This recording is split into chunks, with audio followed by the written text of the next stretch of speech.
My name's Darryl Chan, and I'm here to do a little talk on the Break It Down show. And now, the Break It Down show with John and Pete.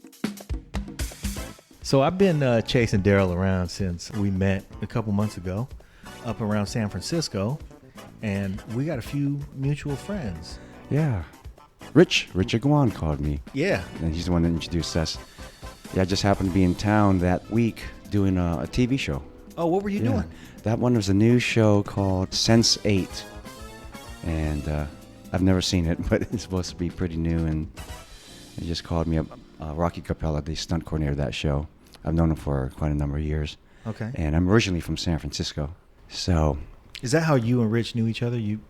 You're from San Francisco? Yeah. Rich has been on our show, too. His episode was, I believe, 71? 70? Yeah, something like that. 70, 71. Yeah. In there. So go back and listen to that. He's a fascinating dude.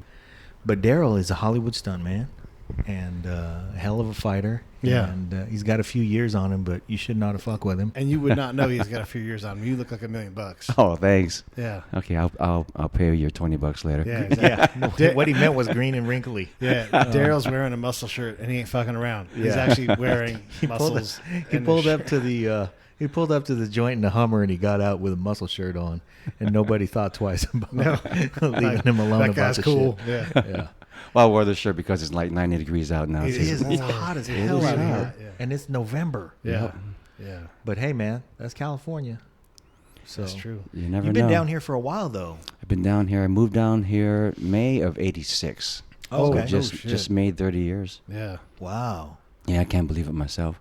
But I go home quite often, visit family.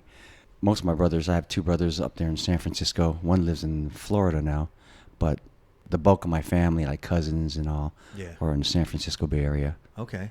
We're spread out from Hawaii all the way to like New York, but San Francisco, the Bay Area is where most of us That's are. home base. Yeah, that's home base. Okay. Yeah. What moved you down here? Thought I'd give the stunt business a try. So this was the plan when you were in San Francisco. Yeah, actually, I grew up playing music.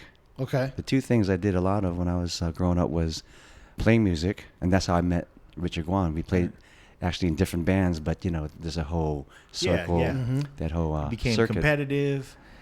Yeah. Frequented the same kind of joints. You're like, oh, you played Yeah. there? Yeah, we played there last weekend. Kind of or thing. play gigs together. The bands together. So we go way back. I've known Rich for over 30 years. Yeah. Yeah, because I moved here in '86, and that's when I got into this business. Yeah. For a while, and still every now and then I'll go back and I'll sit in with like my brothers or friends. You still play? That's not like before. Yeah. I used to blow that horn every day. I played the trumpet. Yeah. And now it's like whenever I get a chance, I'll turn on my stereo, pull out the horn, and Go I'll play after it. along with it. Yeah. Yeah. 'Cause I don't want to really lose the chops. Sure. That is a perishable skill, man, especially the trumpet. Yeah, it's very physical because Yeah. it's all right here on your lips. Whereas with the saxophone, you have the reed, Yeah. where that vibrates and you can play that all night. Right. Yeah. But, People that we've had on who know Mick Gillette, who's on our show, they've talked about him and the physicality he had when he played. Like his lungs were bellows, and you just watch him expand. He was a barrel-chested dude. Yeah. yeah, Mick Gillette, he was one of my heroes. Sure, right. Yeah, yeah, original sure. Tower of Power. Right. And he also played with Cold Blood. Yes. Yeah. Yeah. Sure did. Yeah. Yeah, it's so sad that he had just passed not too long ago. Yeah. It was sad. Yeah, we had Mick on the show, and he never really stopped, and he continued to just teach and play and spread the love, and it was just one of the highlights of our show, really, for us, was getting to know Mick Yeah. quite a bit. I never really got to meet him. I know the other founders of the band, Emilio Castillo, Yeah. Steve Kupka, Kupka, yeah. Greg Adams. Mm-hmm. So these are friends of mine. I know a lot of guys that have come and gone with the From the band. band, yeah. Yeah. A lot of the horn players. Mm-hmm. Tommy Bowes, who used to sing, was one of their lead singers. He's actually their only white lead singer. Their only white lead singer. Yeah, the only white one. Yeah, he's a good buddy. He's back in New York now. We keep trying to get Michael Jeffries on the show. He's trying to work schedules out, and of course Lenny. We'd love to have Lenny on the show. We talk about him every Lenny Pickett? fifth or sixth show. Easy, yeah. Yeah. But if 30 years ago you had known that you would still be in the stunt business today, You know, I never really thought, it would be that long. When I first came down here, I said, okay, I'm going to give it a shot. Right. If it doesn't work out, move back home to San Francisco and keep when playing my you're- horn. yeah, When you're in San Francisco and it's 86, so you came of age in, the Evel Knievel, the crazy stunt era, Yeah, where yeah. Fall Guy was a show, all those kind of things. I mean, that had to have spoken to you a little Oh, bit. yeah.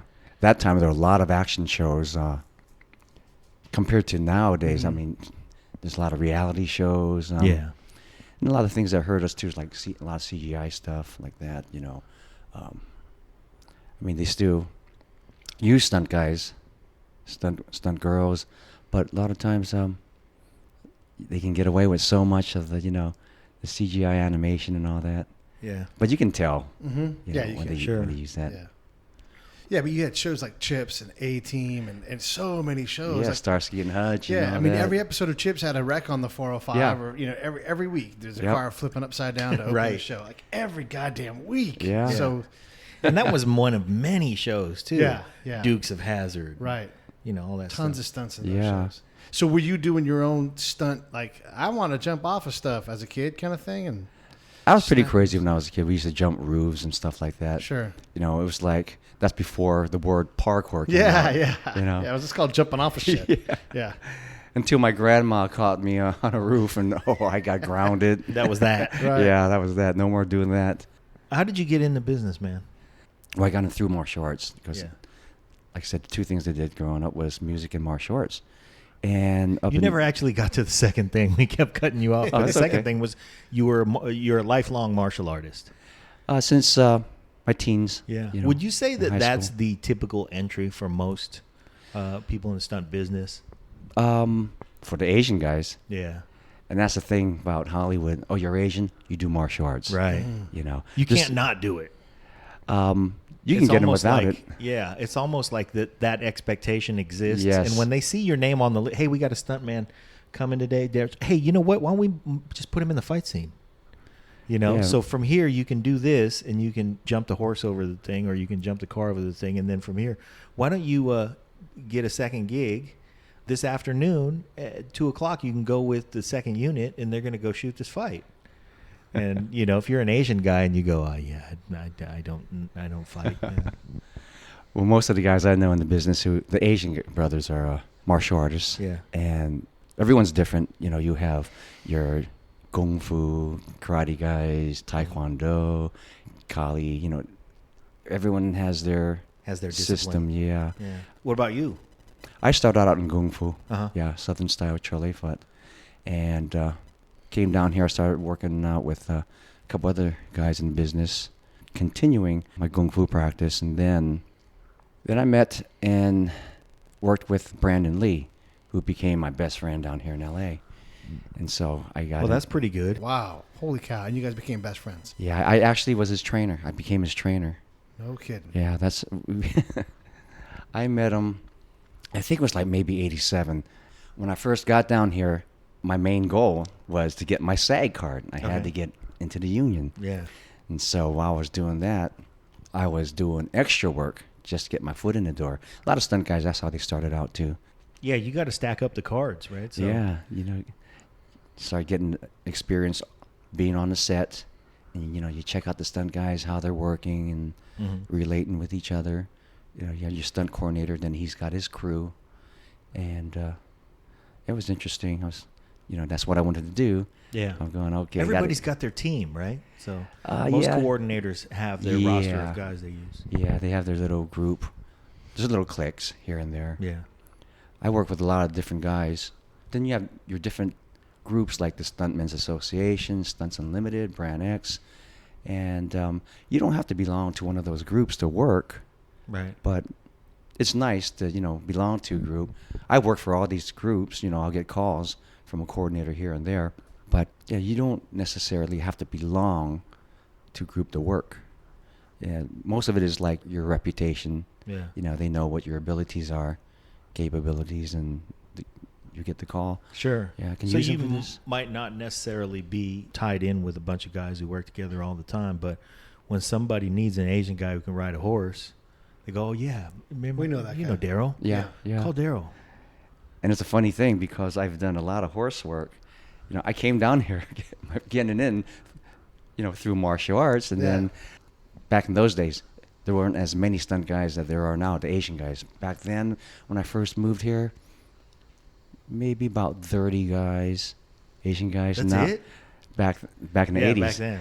And they were working all the time. Yeah. But now you got all these young, you know, young whippersnappers getting into the business, and it's like triple that now. Yeah. Yeah. And these guys are flying. And there's so much the arts in general have advanced to the point where, like you said, these guys are flying, man. These young guys are just doing, their capabilities are ridiculous. Yeah, some of these guys, I'm looking at them going, wow, this guy's getting some air up there, you know. Yeah. Yeah. I used to do that. Yeah. Man. Well, yeah, that's the question is what's the career arc for a stuntman? I mean, you move into the higher levels and do more planning and coordinating and stuff, or Yeah, when you start coordinating, just like being the chief, and then you got your soldiers, right? you know, your captain, soldiers. That's what every stunt guy eventually wants to do, coordinate, because you're running the show and Sure. you do the hiring. You know, most of the guys are trying to get work. We call it hustling. Uh-huh. You go out to a set. If you don't know the coordinator, or you may know him, you just go out there and just say hello. Hang Let 'em around. let them know you're available. Larry, what's up? Yeah, hang What's around going on? You know, without really being being in a the way. pest. Yeah, Right. You know, because in this business, it's like out of sight, out of mind. Yeah. There's so many times where, you know, I'll bump into a coordinator friend and go, "Oh, Darryl, oh man, Dude, I I had could the have perfect used you. I gig could have for just you. used you last week." I just forgot. You know? Yeah. Yeah. I'm going, "Oh man." He goes, "Yeah, you know, a couple guys came out," and I said, "Yeah, I could use you." And then I'm seeing you now, and I could have used you, Yeah. but you know, you don't see them all the time. Like I said, out of sight, out of mind. You got a network in the stunt business just like any other business. Yes, yeah. A lot of guys do that, you know. So tell us about the horse thing, though, because when you came down here, were you already, like, did you grow up around horses? Or you? Well, I did a lot of fishing with my dad. Okay. Growing up, he had friends that had ranches and dairy farms in Petaluma. Okay. Yeah, and so we would go up there, God, at least 2-3 weekends every month to go fishing. My mom wasn't crazy about that. "You guys are going fishing again?" Yeah. You know, we go fishing. They had these ponds for their livestock, and they would stock it with bass, black bass, you know, bluegills. And so we go and fish at these private ponds. Going up there, I'd see my dad's friends' kids on horses, you know, on the property, going, "Oh man, I want to ride a horse." And my dad would say, "No, we came up here to fish. Don't bother them." But his friends would say, No, he can ride with our kids." And so basically, that's how I got introduced to it and started getting my experience with horses. But I didn't know what I was doing, right? I was, Yeah. you know, a little city kid. But my dad, he brought us out there all the time because he wanted his boys to also have a little country in them, Right. not just be city slickers. Yeah. Right. And Understand so- what a little dirt on your hands, Yeah, man. Not so be we- afraid of it. Yeah, so we did that a lot. And so anyway, going up there, they would throw me on the horse, and I look over at the kid next to me, you know. Okay, I would Is just that where you copy put him. your feet? I'm Yeah. ready. Yeah. Yeah. Basically, I was a hanger-oner. Yeah. You know, I didn't know what I was doing. You know, giddy up, you know. And it wasn't until down here in L.A., when Brandon and I were at a gym, we were working out.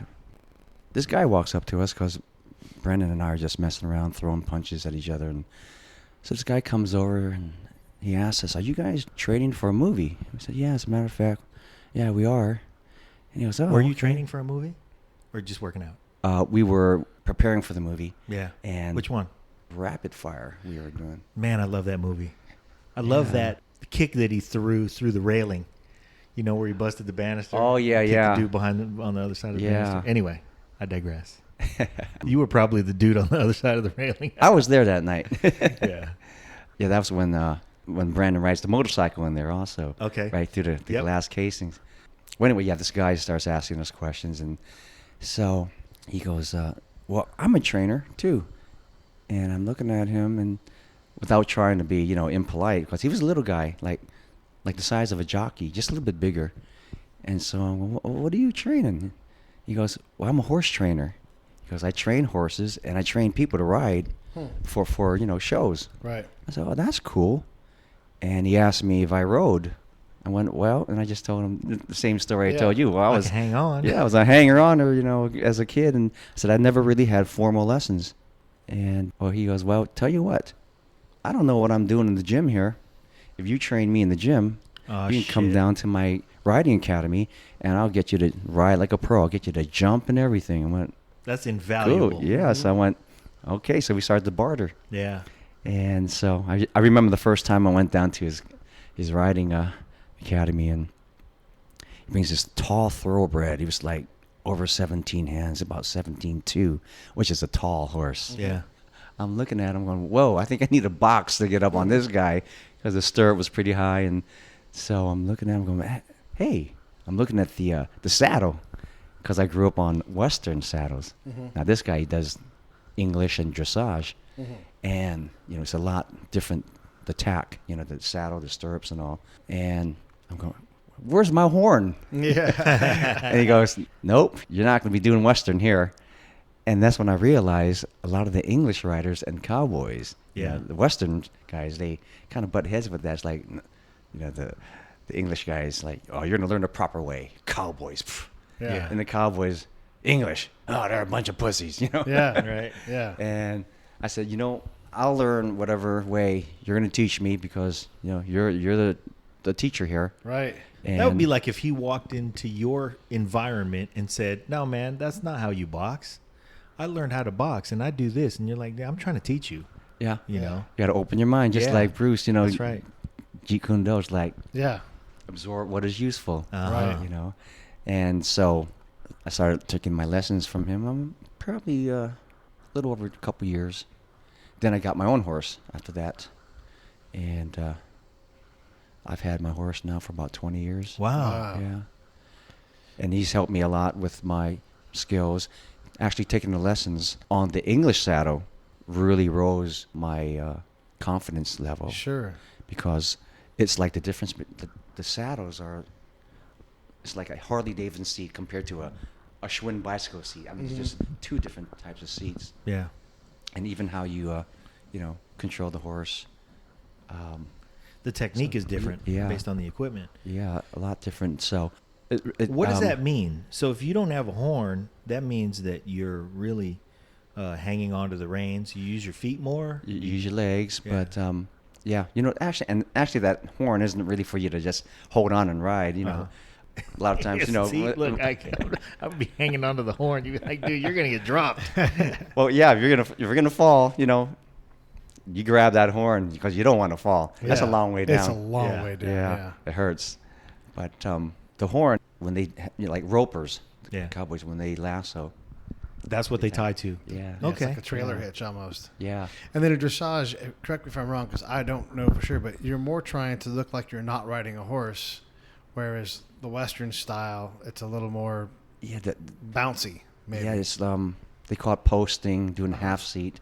It's different when you see It's more controlled and more graceful, it seems like. It's just a different style, Yeah. I actually prefer being in Western saddle because I can. You can relax in both saddles, but to me, it's more comfortable. Yeah. Yeah. Okay. So you learned that discipline, which gave you a different, more varied set of tools. You're more Yeah. comfortable on the Western saddle. What do you work in more often at work? How often do you get a call to ride a horse? Well, I just got one. So they come up. Yeah, they come up, and usually, And do they say, will you bring your own horse?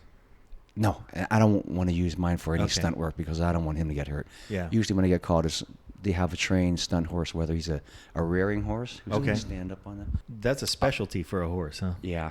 So you have rearing horses, falling horses, jumpers, Ah. So That makes when sense. I get out there, it's like, okay, what am I going to, well, when they call me, I say, what do you want me to do? Yeah. Like, okay, after taking these lessons and getting better at my horse skills, my very first call was to do this double this actor. Remember Soon Tak Oh, the Korean actor? You've seen him in a bunch of stuff. I'm sure. He's been around. Yeah. But they wanted me to double him, and it was a fantasy. And the horse was supposed to be a unicorn. So they had this really beautiful white Andalusian out there, and they shaved a little part of his forehead, and they glued this little styrofoam golden horn on him to make him look like a unicorn. So that was kind of cool. Wow. But when they called me for it, said, "What do you want me to do?" 'Cause I always ask, "What gag you want me to do?" Because It's a fair question if you're a stuntman. Yeah. Because I want to make sure I can do it. Because you don't want to go out there and go, "Oh, well, I never did this before." I don't do backflips. Yeah. So said, "We need you to ride this horse bareback, freehand, and jump him." I said, "Well, I've jumped, but not bareback and not freehand. Right.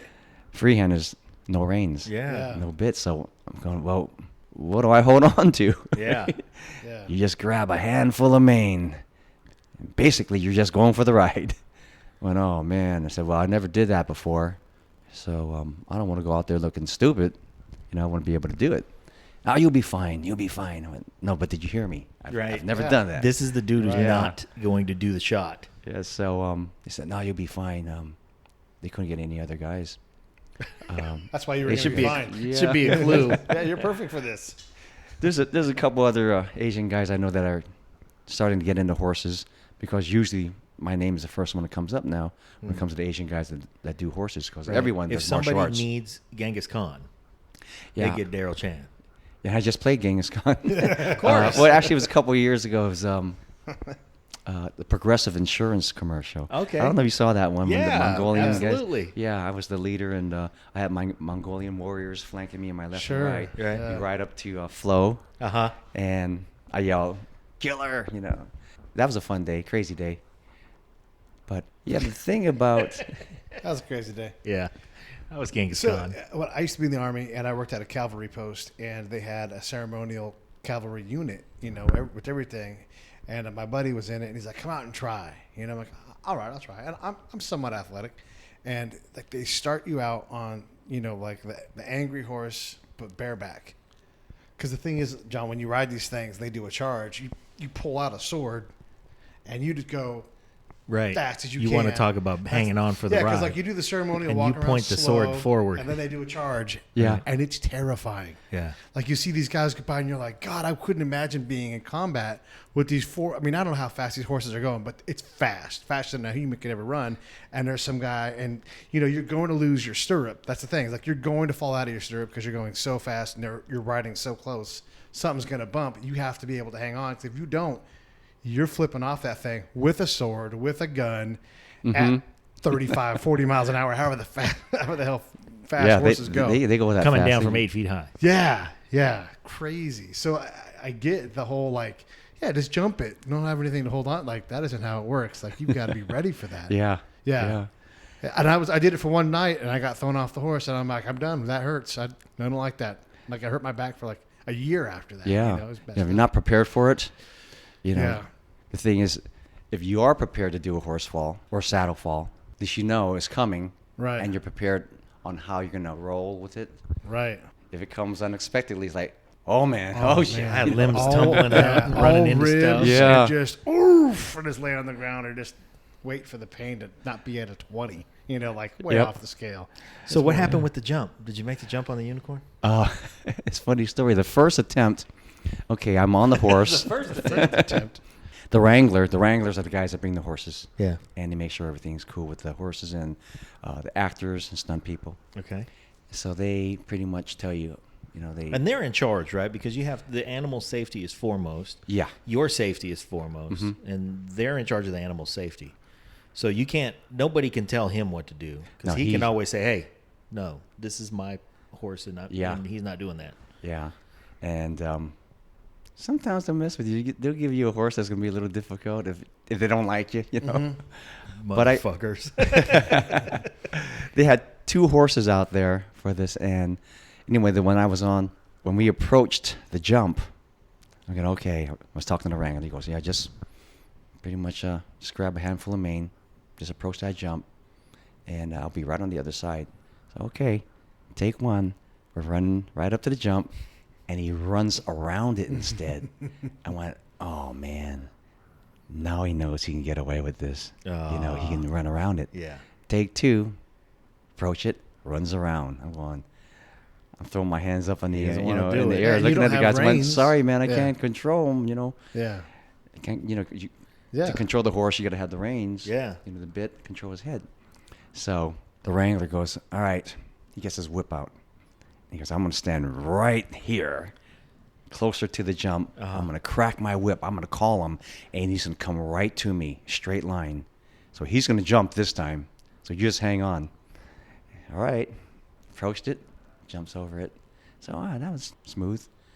And the director, let's do that again. Let's go again. I'm Yeah, going, yeah. oh man, I thought that one was good. That was money. You know? better print that one. But sometimes they want more than one shot for insurance and all that. So, Right. all right, here we go again. Approached it, jumped it. But this time I came a little bit off his back, and I came down on his wither. The wither's in between the neck and the back where you got that little bump. I came down right where it hurts. Yeah. I was like, Oh, yeah. I was doubled over on the horse when we It's landed. amazing how those fit in a wither. And the crew guys that were close by, they ran over. Darryl, you all right? I'm like, Yeah. did you see that? Oh, yeah, we saw that. We're printing that one for sure. The director comes over. Okay, that's enough. Yeah, that first one would do. That's what I said, the first one, man. We did that second one for nothing. John and Pete. Hey, everybody, if you like the Break It Down show, I can dig it. And of course you do. of course you do, hit that subscribe button. John and Pete. It helps us out. Hey, if you're going to like the show on Facebook or on Twitter, it helps us out if you share the show so people can learn about it. So liking it is great. Sharing is even better. Let's do some spy stuff. Yeah, just Let's sneak get in all there. our friends' phones and have them subscribe to the Break It Down show. Do it. Subscribe. Listen to the show. If you love the show, tell 5 of your friends. Or if you hate the show, tell 5 of your friends.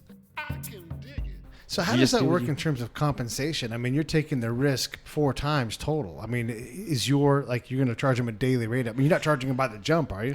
No, well, usually that's up to the stunt coordinator on your stunt adjustment. Okay. Stuntman, Because certain gags are really, really big to set up and execute. Yeah. So there needs to be a stunt adjustment for these.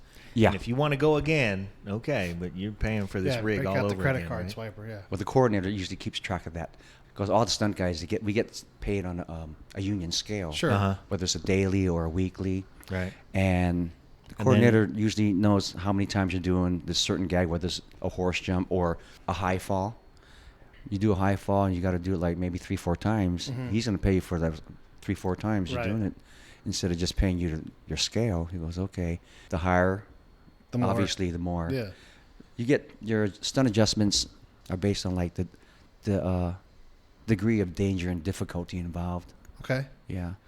But the higher degree of difficulty or danger also equals, I'm hoping, like the higher quality stunt person too.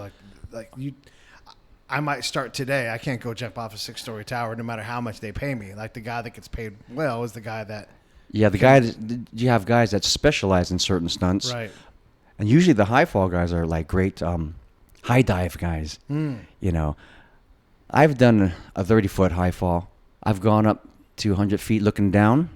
Looking down from up there, went, nah, I don't think so. This ain't my gig. I Yeah. like riding horses. But, you know, there You are a guys lot need of... a unicorn. Give me a bus. I don't need no reins or nothing. But, you know, there are a lot of stunt guys who make, 6 figures a year easily just staying on the ground. I know a couple of stunt guys who aren't like me. I'm not really comfortable with heights. Like that, 100-foot high fall, I'm looking down. I didn't feel comfortable with that. Yeah, Oh, no, I bet. I'll kill myself if I jump off of this. Because the thing is, when the high dive champions, if they overturn or something, they can always correct themselves easily. Yeah. If I overturn, I'm like, oh, man, where am I? Right. Your familiarity with that particular discipline's a little Yeah. less than makes you comfortable at that height. Yeah, so they got guys that specialize like motorcycles, cars, Right. horses, the fights, the martial arts, So it's good to be as well-rounded as you can because you want to be open for, more jobs instead of just being thought of for one thing. Right. Were you born with a natural physical intelligence that's higher than the average person? I mean, obviously you developed whatever you've got, but were you one of those kids that could just hop on a balance beam and stay up there all day kind of thing? No, I always had to work on it. Like, you know, it wasn't as easily, you know, done like some of my friends. And Yeah. oh, man, you know, I would try it a few times and I'll land on my back or something. Yeah, yeah. You know. Yeah. But you had enough confidence to go, I'm going to move to L.A. and be a stuntman. Yeah. Yeah, that was my brothers, my best friends back home. You're going to do what? Yeah. I bet. And actually, one of my best friends that I've known since I was like 3 years old, he was down here staying with me, and he kind of opened up and confessed. He goes, man, I didn't think you were going to last this long. He goes, honestly, I thought you would have been back home in a year. And We all thought you were fucking crazy. yeah. And he was really happy for me. He goes, I'm so glad that, you know, you're doing it. Back in 2002, I was nominated at the Taurus Awards. The Taurus Awards is the World Stunt Awards. Mm-hmm. And so I got nominated for Planet of the Apes. That was Nice. the remake. The Oh, one with you Mark rode a horse Wahlberg. in that. I doubled Kerry Tagawa and did his horse work on that show. Perfect. Yeah. Yeah, that makes sense. Yeah, that one. On one night, we we had a bad night. We were in Lake Powell, Arizona. Mm-hmm. And, you know, whenever anyone thinks of Arizona, desert. It's going to be warm. It's going to be hot down there. And they said, yeah, it'll be pretty nice down there. So we're down there, and it was 3 o'clock in the morning, and we had to swim into the lake with the horses. Well, it's 3 in the morning. It's like, 28 degrees Wow. and lightly snowing. Oh. Wow. It's like, oh, man, we got to go into this water. And that shit was cold. It was really cold. When we first went into the waters, like, 6 or 7 of us stunt doubles on horses. Some of the horses were doing 180s. They didn't want to go in that water. So Right. both Not you turn dumb. around, they're going, I'm getting out of I'm here. out of here. And so my horse, we went to the water. He was fighting it. He wasn't comfortable with that. And he was a black horse with a white stripe here. And we're going into the water, and the first, 15 seconds was okay. He's going in, and all of a sudden, he starts sinking. I'm looking at him, and I can see the white stripe. All of a sudden, his head's on the water. I'm like, oh, no.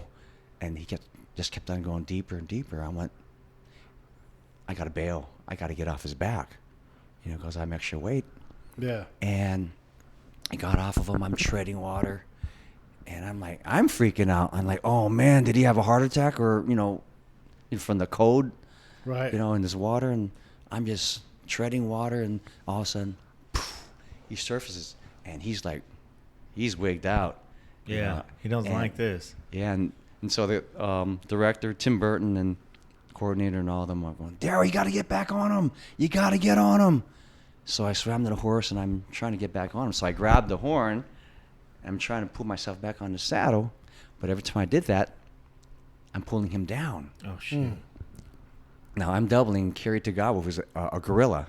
So I'm wearing this gorilla, the muscle suit. Yeah. My muscles Man. were out the here. Yeah. So it's like I was a big sponge. Yep. Yeah. And then I had the wardrobe over that. Yeah. So you were heavy. I was heavy. And I got on. I was trying to get on him. And every time I tried, I pull him down. So Yeah. I said, forget, I'm not going to kill this horse. Sure. Right. Right. So I just yelled back, I can't get on him. Every time I try, I'm pulling him down. So I'm not going to do that to him. And so the horse made it to the back to the bank. And I got out. And he said, Darryl, you got 5 minutes. You got to get back on that horse. We got to get you on this horse. And they're putting the camera on a little raft. Mm-hmm. I want to get the close-up like this as I'm swimming in water with the horse. Oh, and So they want to get you in a close-up. You're swimming in the water with the horse. yeah, and to get the camera on a little raft, like Okay. a dinghy. And so I'm walking over to the horse, but I'm walking like 2 inches at a time. Uh-huh. Quit messing around. I'm going, I'm not messing around, man. I'm heavy. Yeah. Went over to the horse, and I couldn't even get my foot halfway up to the stirrup. I was like, Wow. Yeah. All your stuff just weighed too Yeah, much. I'm going, You're "Oh, waterlogged. man." And so I said, "I need help over here." And they thought I was messing around. So one guy comes over. He tries to help me up. And he goes, "Oh, man, I need 2 more guys over here and bring an apple box." So it took 3 Wow. guys to lift me up back onto the horse. Wow. I was heavy. They thought they were estimating that I weighed probably like 400 or 500 pounds. I was bet. really heavy. Bet. Wow. Yeah. That's the stuff you don't think about. Even if you're a stunt coordinator, like how often do you have someone in a gorilla suit in the water to Yeah. like have that knowledge? You're Yeah. like, oh, he's gonna weigh 600 pounds. We've got to do flotation instead of sponges or whatever it's gonna be. Yeah. So was there a particular gag, or was that the gag that earned you the nomination? No, it was a fight scene, a mid-air collision. I was fighting the Michael Clark Duncan character. Okay. Yeah, he was the bad ape, and Kerry Tagawa was playing Krull, who was The ape with the ape conscience. who yeah exactly, Yeah. who was helping the humans. Oh, but getting back to that horse thing, Uh-huh. we had to swim back, and I did that close up. And it was really weird the way this setup was on location there, because we started off on a sandbar. The water level was a little low, so it was a sandbar where we started, and then we would go into the water to the bank. So we were out in the lake on a Yeah. sandbar, and we had to swim to the bank. That was the first part. Now we're on the bank and swing back to the sandbar. But on the sides, left and right sides, there was the cliff walls. So it was just, you just got to go this way. You couldn't go that way. Yeah, that way. right. It was deep. Yeah, well, the middle part was deep, about 10, 12 feet. And as it got closer to the cliff wall, about 3 feet, it got shallower, right? Because the lake bed starts, slanting up. Yeah. And so we're going back. He goes down again. He sinks. And I bailed again. I said, I'm not going to be Yeah, responsible for this horse drowning. And so I swam over closer to the To the bank. cliff wall. cliff wall, right? Yeah. And there wasn't really, any land where you can, walk up. It was like the water went right up to the cliff wall.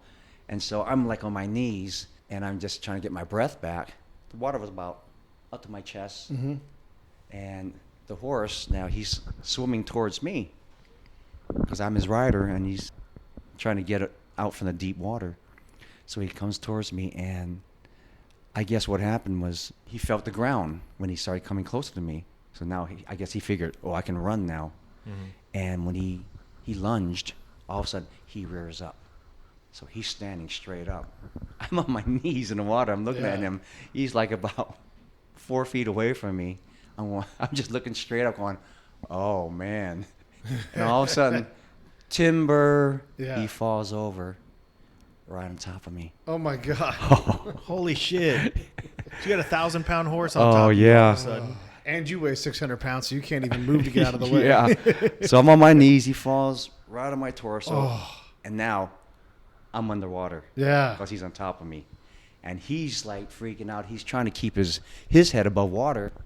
And he's thrashing with his his legs. He's not thinking, I'm not going to be responsible for this stunt, man. No. You got on me and we're heavy here. I'm on you. Leave me alone. Yeah. So I'm holding my breath. I bet. Oh, man. I'm like, I'm shitting bricks. I'm going, oh, man, I'm going to drown. Because I'm just holding my breath. And he was just too much weight for me to push off. You can't push, yeah. And we had, every stunt guy that was on a horse in that scene we had 2 scuba guys, 2 safety guys. Right. In case something happened when we were in deep water.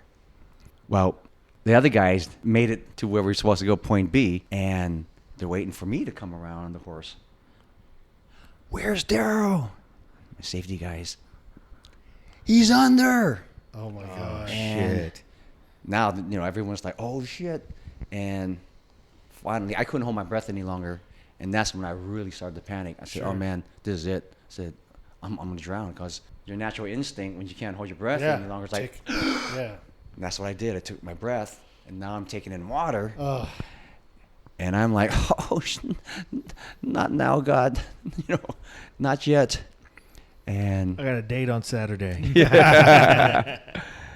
But luckily, and the safety guys couldn't get to me because You were under a 1,000-pound horse at the edge of the cliff. they couldn't wedge between me and the cliff wall. Right. There wasn't enough room here. And on this side, that Horse is going yeah, crazy. he's kicking everywhere. So they're like, oh man, they couldn't get to me. Finally, the horse did get up, and they rushed me straight to the medics. I had a few broken ribs. My bet. back was messed up because I was lying on rocks. Oh. Some Yeah. rocks along my spine, so I had rocks on my spine, the horse on top of me. Yeah.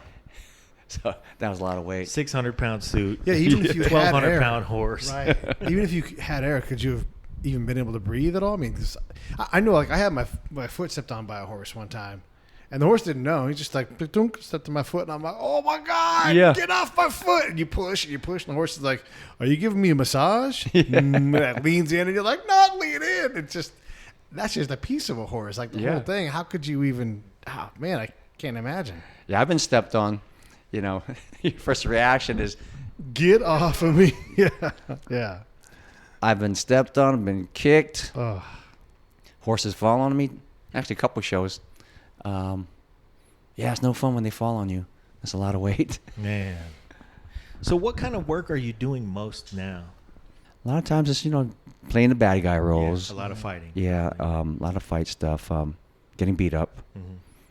Can your mom bear to watch you do your work, or does she like lose her mind? Well, my mom is gone now, but when she Okay. was here, you Yeah. know, I think between me and one of my younger brothers, who is a SWAT cop in Jesus. San Francisco, between the did two of give her us, a break. two of us, she was like, "Oh, you guys." Yeah. How many brothers do you have?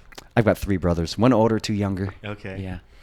And you guys just made a hard time for your mom. She made her Yeah, worry. we must have. That's what happens when you have Yeah. masculine children. Yeah. They do You dumb know? masculine stuff. Yep.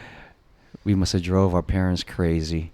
4 boys. Yeah. Yeah. You know, of course, all of us. There's the teenage years where you think you know it all. Oh man. My dad's gone now too, but my dad was the most intelligent man I ever knew. A lot of people used to go to my dad for advice. Huh. Yeah. When he passed, we were at the mortuary, the funeral home, and the place was packed. There was about 1,000 people there. There were so many people that there was a line that came out from the funeral Wow. home and went around the whole block. Wow. It was a lot of people. Your dad was a Not- great guy. Yeah, he was. Obviously. Yeah, it was amazing. There were people that were coming up to me that I didn't even know. Some older guys, older gentlemen, and they're saying, "You don't know me, but your dad made a big difference in my life." Wow. And they're sharing stories with me. I'm going, "Wow, I never knew that." About my dad. My dad never boasted about anything. He was there to help a lot of people.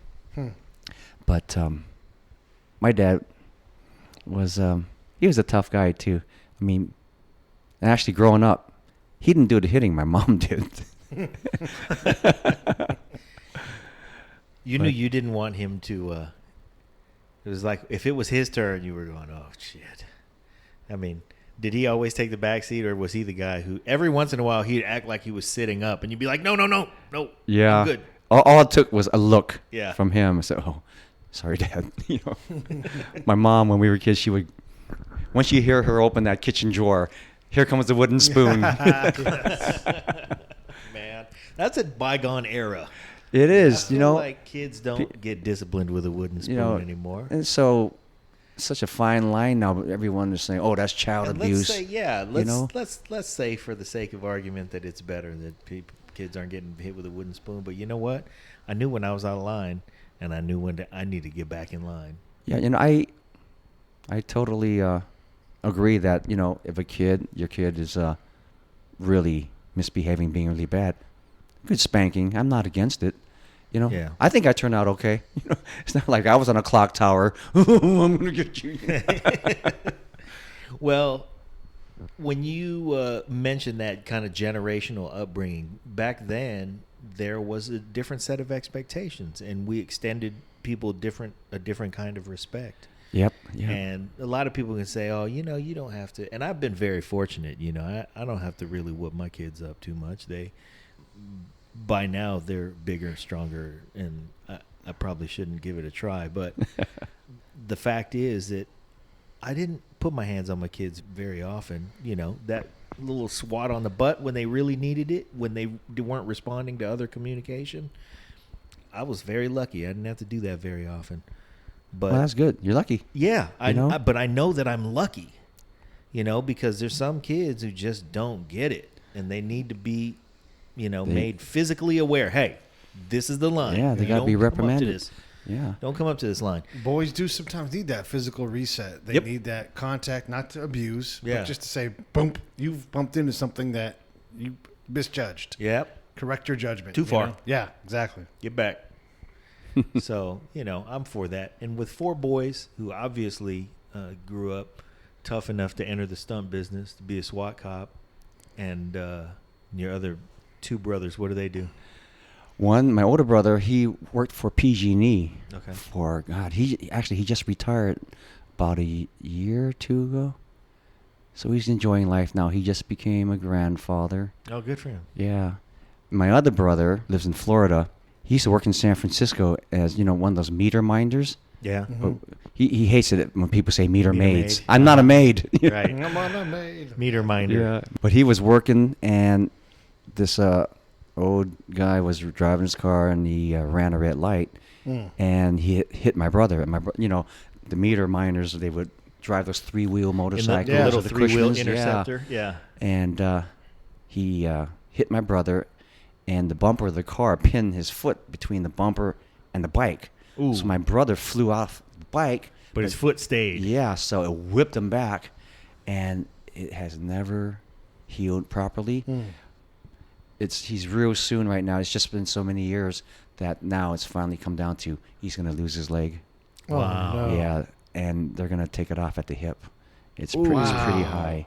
It's Wow. way up there. Ouch. Yeah, no Yeah, kidding. so I feel real bad for what he's been going through. A lot of pain. And you're the one with the dangerous job. Yep. Yep. Yep. How about shooting? You do much shooting? With my SWAT brother. Yeah. Yeah. Just for recreation? You're not doing a lot of Yeah. stuff shooting? I have friends that are really into guns. Yeah. Actually, I don't own a gun, other Okay. than a little pellet gun. Yeah. My brother though, he's got Yeah. quite a He's a SWAT few. cop. Yeah. And so when I go home, he bring me to the range and. And he takes which one you want to shoot? He So, takes, oh, he takes you yeah. to the police range too, huh? Yeah, So you get yeah. to do drills and Yeah. stuff. But you don't incorporate that in your work.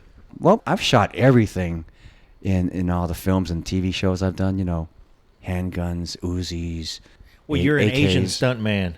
You got to double for all the guys who are, like you said, you play bad guys. You So gotta you be got a to show up cartel. with the Uzi and empty Yeah. it out. Yeah, and it's fun shooting them, but you never know. Yeah. I wonder how my aim is really. Yeah. And so when I go out with my brother, I can see, Yeah, that it's harder than it looks. Yeah. That it's And- harder Especially than movie style that it's shooting. harder than you make it look. Yeah. Like movie style Yeah. shooting isn't even really a practical way to actually deploy most of those weapons. Like just the squeeze and hold the trigger down. You're not hitting anything. Yeah. You know? The thing when you work with the guns too, they always have a special weapons expert. Sure. Mm-hmm. And Just Ice Cube holding a gun like this. Yeah. yeah, a lot of guys, The can't- horizontal- especially a lot of horizontal cops, ghetto you can't grip. stand it when you see these guys. Yeah. No one shoots a gun like that, but Yeah. it just It's makes got them look more like a attitude. thug, right? Yeah. But yeah, we always cheat the angles when you're shooting at each other, which is something that wasn't done on The Crow Right. with Brandon. Yeah. That was a horrible thing there. But yeah, working with guns, they don't mess around, especially after Brandon's accident. How many years did you guys get to enjoy a friendship before he passed on? I first met him, it was like around 86, 87 I first met him. So it wasn't really a whole lot of years. Yeah. But there were quality years. We hung out a lot, like especially when I was training him for his movies. We're with each other like Yeah, you 6 days spend a each week. other. You spend a lot of time with each other. Yeah, yeah. He was a funny guy. Yeah. He was a practical joker, a clown. He made me laugh every day. Wow. And some of them were really deep belly laughs where your stomach is Yeah. just hurt and you go, oh man, your eyes are tearing up. He was a funny guy. That's what he loved to do. In Yeah. fact, that's how we became friends, just throwing jokes at each other on the set. He goes, hey, Darryl. Well, You first- started to say how you guys met. Uh-huh. How exactly did you guys meet? Well, at the very first time I met him, I was an extra. Uh-huh. Remember that TV show O'Hara Yeah. Yeah. with Pat Morita? Pat Morita, right. Brandon was a guest star. I was just an extra. Still trying to get my SAG card that time. Yeah. And we talked a bit, but when we started really hanging out was Showdown Little Tokyo. I was now a stunt guy in the show. And he was now like, Yeah. the star. And there he was, throwing jokes. Hey, Darryl, you hear the one about... And he'd throw a joke at me, and I'll crack up. And I'll throw him back at him. You obviously remembered the meeting with him. Did he remember meeting you? On O'Hara? Yeah. I think he was being polite. He's like, oh, man, that was a long time ago. Yeah, I remember you. That was a couple years ago. Yeah. Because I remember doing that show. And, he's That's a polite way to say Yeah. it. So, what are you working on now that we can look forward to seeing pretty soon? There's a friend of mine who's going to be coordinating a movie. I actually don't even know the name of it, but he said he's going to get me on stunts, but he's trying to get me on as an actor. Oh. And he goes, well, 2 parts I'm going to throw at the director that you can do. One of them is a gardener. And the other one is playing a priest. I said, a priest? He goes, yeah, but it's be a pretty bad part. It's a priest, the bad priest who was the corrupt priest. a pedophile. Oh, no. I'll take the gardener. Yeah. Does the gardener get to hit the priest with a rake? I want to do that one. You've had a long and successful career playing bad guys, so. Luckily, thank God, still doing it. There will be that time where I'm going to, okay, how much longer am I going to be hitting this ground? Yeah. I used to pop up so fast, hit the ground, come right back up. It takes longer to get up. Now it's like, oh, let me stretch out a little bit more. Yeah. I just did this show two months ago. Actually, I just got over a head injury. I was doing this show, and I fall back against these 55-gallon barrels. Mm-hmm. And there was, behind the ones I hit, there was a stack, and the top one was the real metal one. Yeah. And it toppled over and hit me right in my head. Oh, shit. So it gave me a concussion, compressed neck. Yeah. And I had a little dent in my head. It was a hole. You can't take too many of those. Oh, man. no. That wasn't supposed to happen. Yeah. That wasn't supposed to fall over. So I'm sitting on the ground after getting knocked down, and all of a sudden, bam! Lights out. Whoa! Yeah. Luckily, it didn't knock me out. It could have been worse. Could have split my skull. Yeah. Or broke my neck if it hit me like Yeah. that. But the coordinator and the director, oh, Darryl, you all right? I went, I'm fine. I'm not knocked out. Keep going. I'm okay. But I'm sitting there going, oh, man, that hurt. Yeah. And so I put my hand on my head and went, oh, God. Well, really, when you're concussed, you are knocked out. You just don't have enough sense to know it, Like, Right. You're Right. just sitting there. Yeah, goofing. yeah. But you felt the top of your head, and you were Yeah, bleeding. blood, yeah. And I had blood all over my hand. Went, Yeah. oh, man. I went, oh, wait a minute. Hey, I don't think I'm I'm not okay. all right. He held my hand up, and so they brought me straight to the medics. Yeah. And they're cleaning me up.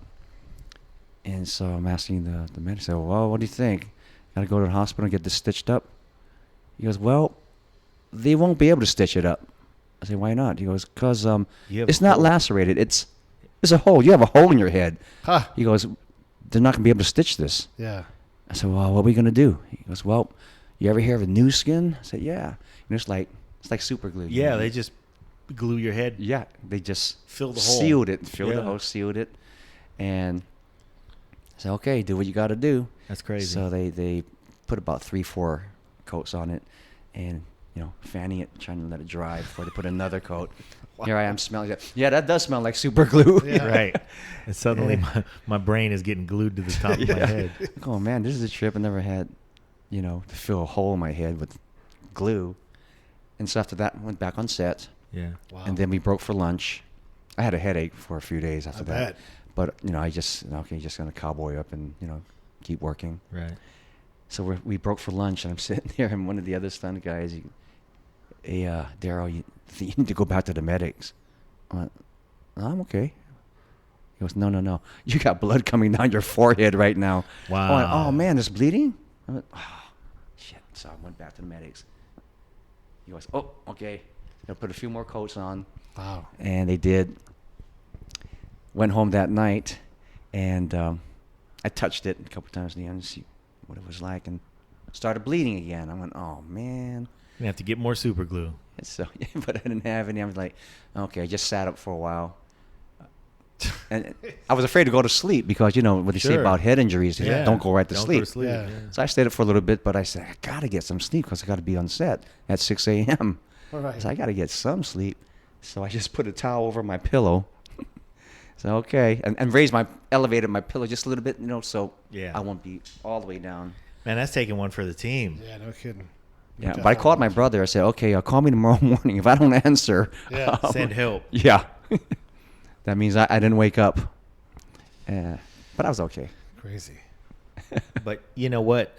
Just to bring it all home, you do look good, man. You look Yeah. terrific. Oh, thank you, bro. For a guy with 30 years in as a stunt man, you know, I'm in the executive protection business. So typically, you know, I have to size a guy up because if I got to get, you know, somebody out of the room. So my natural instinct is always, what's my way out? And today is the same as the first day that I met you, which was to look around the room and go, oh, shit. Go I'm somewhere going to find a else. different way. But yeah, man, I hope you continue to enjoy this ride. I hope it lasts however many years you want it to continue to last, and that you escape with the kind of health that allows you the vibrant life that you lead. Because there's a lot of us who tune into your Facebook while you're having a good time, and we go, man, look at this guy. Daryl's living the life. Yeah. That's a lot of my friends say, yeah, you're living a life, living a dream. I go, well, it's not as glamorous as you think it is, too, at times, you know. Living the dream when sometimes a 1,000-pound drum. horse is sitting on top of you. There's some times where the elements like the cold Yeah. or the hot. Right. When we did Olympus Has Fallen out in Louisiana, we're doing fights out in the sun. It was 117, and it was and it was humid as hell, too. I'll show you a picture. I'm wearing a suit, Oh, and I was sweating so hot. right through the suit. yeah. And every time they cut, they go, Darryl, take off that jacket. Give it to them, and they would get They'd bring it out, get you a new a hair jacket. dryer. Yeah. Because they only had that one suit, so Oh, shit. you're using the hair dryer to Just get the dry it moisture off. off it. Because it was two-tone now. Instead Yeah. of light gray, it was like Yeah. the whole back was like dark gray. And of course, when you're giving me back the jacket now, I'm going, oh man, this jacket is hot from the hair dryer.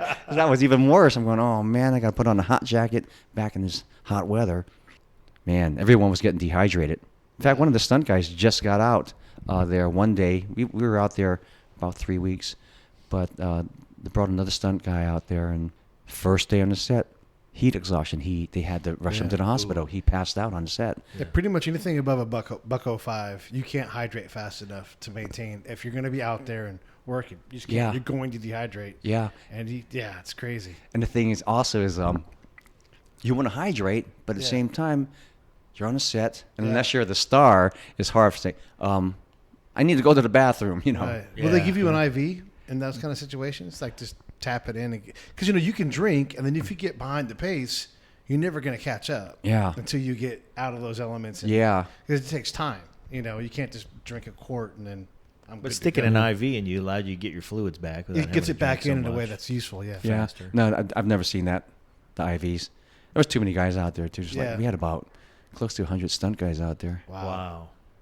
Wow. Yeah. That's a lot of fun. Hey, man, Yeah. will you do this with us again? Yeah. Terrific. Yeah, we're getting some other stories. This is Yeah. great because Yeah. we've had you for over an hour. I mean, you've been very generous with your time and your stories, and My pleasure, John. yeah, It's- man, if we can get you again, Yeah, that's we'll come back fantastic. down. Yeah. The next time Yeah. we do this too, we won't do it in our friend's apartment. We'll do it at a restaurant where we can do this over beers. Have a Yeah, good time. yeah. Maybe Sounds throw a good. stunt in there too. Right. Like some slap. Start a or fight in a something. place Yeah, and see, exactly. see what right. happens. Get one of those chairs or something. Yeah. So, Yeah, thank you, man. It was really fun. You're welcome. Darryl Chan, everybody. All right.